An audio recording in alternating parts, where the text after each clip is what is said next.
Hi friends, మీరు గనక మన ఛానల్ ని ఫస్ట్ టైం చూస్తున్నట్టయితే ఖచ్చితంగా సబ్స్క్రైబ్ చేసుకోండి. ఎందుకంటే ఇలాంటి లేటెస్ట్ సినిమా అప్డేట్స్ అన్ని కూడా మన ఛానల్ అప్ టు డేట్ అయితే ఉంటాయి.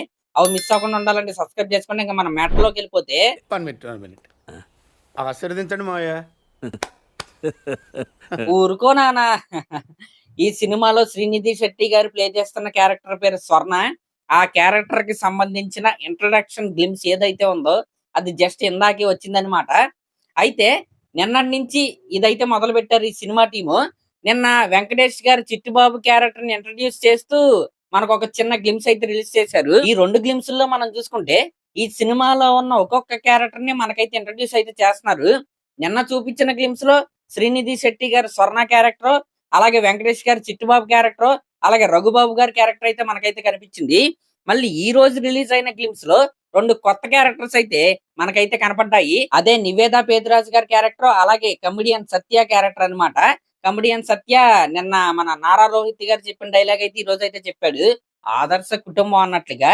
ఇంకా నివేద గారు అయితే మన వెంకటేష్ గారి ఎదురింట్లో ఉండే ఆవిడ అనమాట. ఈ రకంగా ఈ క్యారెక్టర్స్ మధ్య జరిగే ఫన్ అనే డ్రామాని మనం ఈ సినిమాలో అయితే చూడబోతున్నాం.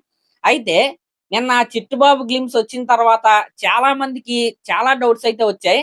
దీనిపైన క్లారిటీ ఇస్తూ నేను ఒక షార్ట్ వీడియో కూడా చేశాను. అయితే దానిపై క్లారిటీ సినిమా టీమే ఈ రోజు అయితే ఇచ్చేసారు, చూసుకోండి. నిన్న ఆ గ్లిమ్స్ లో వెంకటేష్ గారిని నాన్న అని అయితే పిలిచింది మన శ్రీనిధి శెట్టి గారు, హీరోయిన్ అంటే స్వర్ణ క్యారెక్టర్. ఇంకా అది పట్టుకుని వెంకటేష్ గారికి ఈ సినిమాలో డాటర్ లాగా అంటే కూతురు లాగా శ్రీనిధి శెట్టి గారు యాక్ట్ చేస్తున్నారు. ఈ రకమైన న్యూస్ ఏదైతే ఉందో అదైతే బాగా స్ప్రెడ్ అయింది. అది నిన్నే నేనైతే క్లారిటీ అయితే ఇచ్చాను. ఈ సినిమాలో వాళ్ళిద్దరూ వైఫ్ అండ్ హస్బెండ్ లాగా అయితే కనపడబోతున్నారు. ఇదైతే నిజం. అయితే ఈ రోజు వచ్చిన గ్లిమ్స్ లో మనకైతే ఫుల్ క్లారిటీ అయితే ఇచ్చేశారు. మా ఆవిడ చూడండి ఎప్పుడు నవ్వకుండా ఎలా చూస్తా ఉంటది. ఎప్పుడో పెళ్ళప్పుడు అయితే నవ్వింది.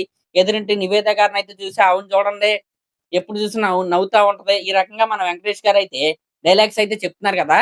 ఇంకా క్లారిటీ వచ్చేసినట్టే కదా. వెంకటేష్ గారేమో హస్బెండ్, శ్రీనిధి శెట్టి గారేమో వైఫ్. ఇంకా మీకు ప్రూఫ్ కావాలంటే ఈ రోజు వచ్చిన గ్లిమ్స్ స్టార్టింగ్ లోనే ఇల్లాలే దేవత అని ఉంది. ఆ ఇల్లాలు ఎవరో స్వర్ణ. స్వర్ణ అంటే ఎవరో శ్రీనిధి శెట్టి గారు. మరి అదనమాట మ్యాటర్. క్లారిటీ అయితే వచ్చేసింది కదా. అయితే నిన్న వచ్చిన గ్లిమ్స్ లో లాస్ట్ షాట్, ఈ రోజు వచ్చిన గ్లిమ్స్ లో లాస్ట్ షాట్ ఒకటే. ట్రైన్ లో నుంచి వెంకటేష్ గారు ఆయన ఫ్యామిలీ అలా వంగునైతే చూస్తున్నారు.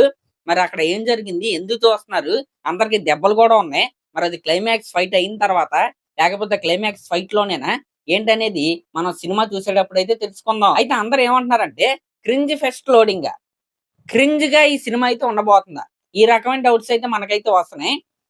దానికి కారణం ఏంటంటే శ్రీనిధి శెట్టి గారి డైలాగ్స్ చెప్తున్న విధానం. నాన్న ఇది ఉంది కదా, అదంతా కొద్దిగా క్రింజ్ టైప్ లో అయితే మనకైతే అనిపిస్తుంది.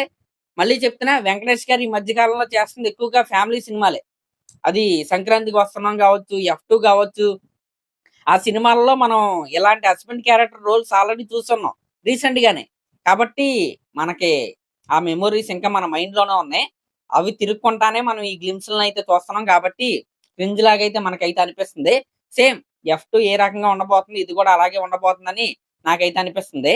అంటే F2 లో ఉన్న ఆ మొగుడు పిల్లల మధ్య ఉన్న డ్రామా ప్లస్ ఆదర్శ కుటుంబంలో ఉన్న ఆ యాక్షన్ ఏదైతే ఉందో ఆ రెండు కూడా మనం ఈ సినిమాలో ఆదర్శ కుటుంబంగా సారీ సంక్రాంతికి వస్తున్నాం సినిమాలో ఉన్న యాక్షన్ ఏదైతే ఉందో ఆ రెండు కూడా ఈ ఆదర్శ కుటుంబంలో చూస్తామేమో అనే డౌట్ అయితే నాకైతే వస్తుంది. ఇంకా క్రింజ్ అని అనిపించడానికి ఇంకొక కారణం ఏంటంటే వీళ్ళు ఒక 20-30 సెకండ్ల గ్లిమ్స్ మాత్రమే రిలీజ్ చేస్తున్నారు. అలా కాకుండా ఒక ప్రాపర్ టీజర్ కట్, ఒక ప్రాపర్ ట్రైలర్ వస్తే మనకు ఒక ఐడియా అయితే వస్తాయి. అంటే చిన్న చిన్న గ్లిమ్స్ చూసేసి మనం అప్పుడే జడ్జిమెంట్ అయితే పాస్ చేయకూడదు కదా. ఒక కంప్లీట్ ట్రైలర్ కట్, ఒక 2 మినిట్స్ కంటెంట్, 3 మినిట్స్ కంటెంట్ వస్తే మనకైతే ఒక క్లారిటీ అయితే వస్తాయి. మరి అదన్నమాట మ్యాటర్. ఖచ్చితంగా క్వాలిటీ ప్రొడక్ట్ అయితే మనం అయితే చూస్తాం. త్రివిక్రమ్ గారి క్వాలిటీలో ఎటువంటి కాంప్రమైజ్ అయితే ఉండదు. అయితే వెంకటేష్ గారిని ఈ మధ్య కాలంలో ఇలాంటి రోల్స్ ఎక్కువ చూస్తున్నాం. ఇలాంటి సినిమాలు సంక్రాంతికి ఒకటైతే చూస్తున్నాం కాబట్టి మనకు ఆ రకమైన ఫీలింగ్ అయితే వస్తుంది. మరి చూద్దాం. వెంకటేష్ గారు నిజంగా అంటే దసరాకేమో ఈ సినిమాతో అయితే వస్తున్నారు. సంక్రాంతికి అనిల్ రావుపూడి గారి సినిమాతో అయితే వస్తున్నారు. మరి చూద్దాం ఏ రకమైన హిట్స్ అవుతాయో ఏమవుతాయో. మరి అదనమాట మ్యాటర్. మరి దీనిపై మీరేమనుకుంటున్నారో కామెంట్ చేయండి. అలాగే ఇలాంటి లేటెస్ట్ సినిమా అప్డేట్స్ కోసం మన ఛానల్ అయితే సబ్స్క్రైబ్ చేసుకోండి. Thank you.